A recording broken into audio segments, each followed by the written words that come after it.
Hello friends, welcome back to my channel. তো আজকে আমি আবার একটা গল্প নিয়ে চলে এলাম। তো গল্পটি হলো সাব ও কৃষকের। তো চলো গল্পটি শুরু করা যাক। একদিন এক কৃষক তার ক্ষেতে কাজ করছিল।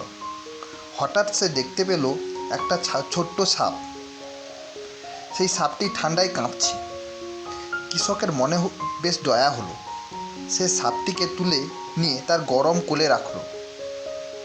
কিছুক্ষণ পর সাপটা গরম পেয়ে বেঁচে উঠল, আর জেগে উঠেই সে কৃষককে দংশন করল। কৃষক কষ্টে বলল, আমি তো তোমাকে বাঁচালাম, তবুও তুমি আমাকে কামড়ালে কেন? সাপ বলল, আমি তো সাপ, দংশন করাই আমার স্বভাব। তো বন্ধুরা, এটাই একটা ছোট্ট গল্প।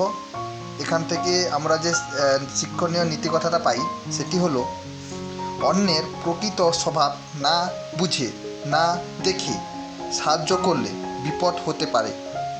তো এটাই ছিল আমার একটা ছোট্ট গল্প। যদি তোমাদের গল্পটি ভালো লেগে থাকে তাহলে লাইক, কমেন্ট, শেয়ার ও অবশ্যই সাবস্ক্রাইব করতে ভুলো না। তো ততক্ষণে তোমরা ভালো থেকো, সুস্থ থেকো, আর অনেক অনেক তোমাদের কিন্তু ধন্যবাদ।